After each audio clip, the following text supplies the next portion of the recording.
Câmara Técnica do Cioeste recebe Marília Marton, secretária de Cultura e Economia Criativa do Estado de São Paulo. A Câmara Técnica de Cultura do Cioeste recebeu a secretária estadual de Cultura e Economia Criativa, Marília Marton.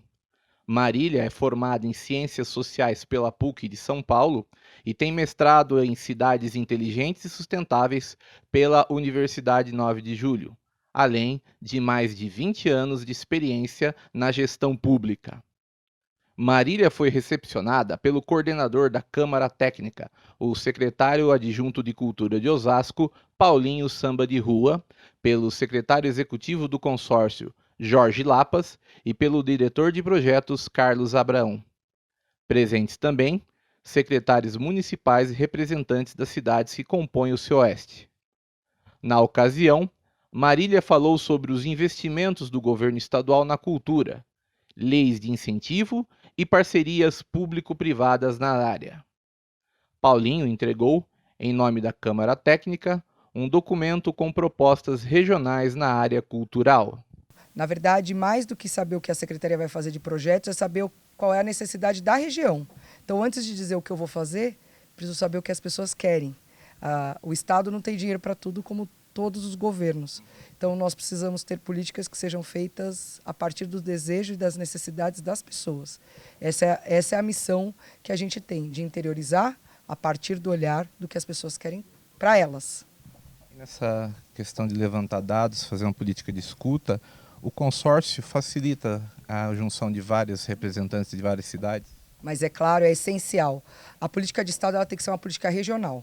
Quando eu faço, como o dinheiro é curto, quando eu faço uma política pontual, eu desmobilizo o recurso. Quando eu faço ela em conjunto com a região, e aí um olhar estratégico para a aplicação do recurso na região, a gente consegue montar estratégias que economizem o recurso, não economizar porque eu preciso ficar com mais dinheiro, mas o fato de usá-lo melhor em conexão com que os prefeitos e as prefeituras e os secretários, gestores, representantes e oficialmente aqueles que entendem da cultura na região conseguem desenhar para estrategicamente a gente aplicar dentro deste território que é sempre tão importante da gente olhar.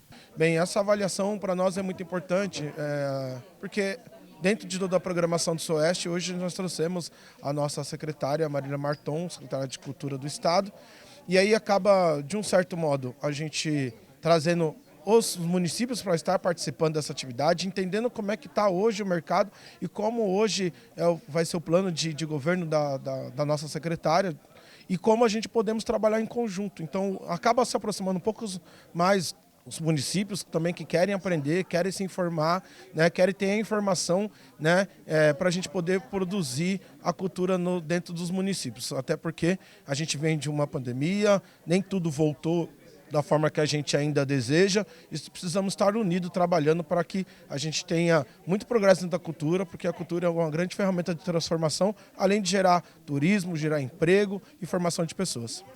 Eu vejo que esse é o novo caminho da cultura. A cultura tem que se regionalizar, aliás, é uma orientação que vem, inclusive, do Ministério, está no Sistema Nacional de Cultura, está, inclusive, agora na Lei Paulo Gustavo.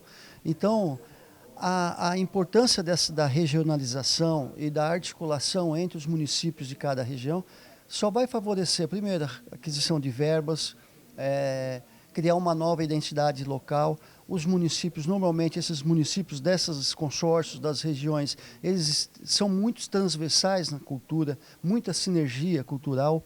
Então, nada melhor do que unir essas forças todas, porque os consórcios unidos, os municípios do consórcio Cioeste, por exemplo, unidos e trabalhando articuladamente, desenvolvendo projetos, desenvolvendo políticas públicas regionais e interativas, né, que possam fazer, inclusive, elas sendo projetos de política pública interativos, isso só vai fortalecer. Primeiro, todos os municípios serão fortalecidos e a região como um todo. Na verdade, a Secretaria provavelmente terá ainda mais uma alteração do nome. A Secretaria passará a se chamar Secretaria da Cultura, Economia e Indústria Criativa. Isso tudo porque a gente, inclusive, teve recentemente, agora na segunda-feira, o lançamento do PIB da Economia Criativa. A gente mobiliza 3,11% do PIB do Brasil. isso significa um pouco menos do que a indústria da construção civil e um pouco mais do que a automobilística. Nós estamos falando de muito dinheiro. São mais de 252 bilhões de reais que a economia criativa mobiliza, sendo que 50% desse recurso, 120 bilhões, estão dentro aqui do estado de São Paulo. Isso é extremamente importante, inclusive esse olhar estratégico para a regionalidade é justamente para a gente potencializar essa questão da economia criativa.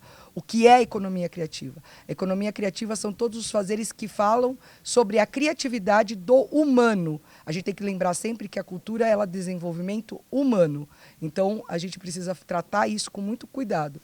Então, quando a gente fala, por exemplo, de games, as pessoas não, isso não é economia criativa. Muito pelo contrário. Dentro do games a gente tem música, dentro do game a gente tem design gráfico, dentro do game a gente tem roteiro, dentro do game a gente tem o desenho. Então, tudo isso é uma coisa extremamente importante. A economia criativa é a economia da cadeia produtiva que vai desde o artesanato até as grandes produções de audiovisual. É muita coisa, a nossa régua é muito extensa, mas a gente está animado para poder fazer tudo acontecer muito rápido, porque o Estado merece e precisa. Quando a gente fala de economia criativa, quando você fala de formação e quando tem o consórcio junto diretamente do Estado. Querendo ou não, a gente tem um consórcio que tem 12 municípios envolvidos dentro desse consórcio que tem uma grande potência.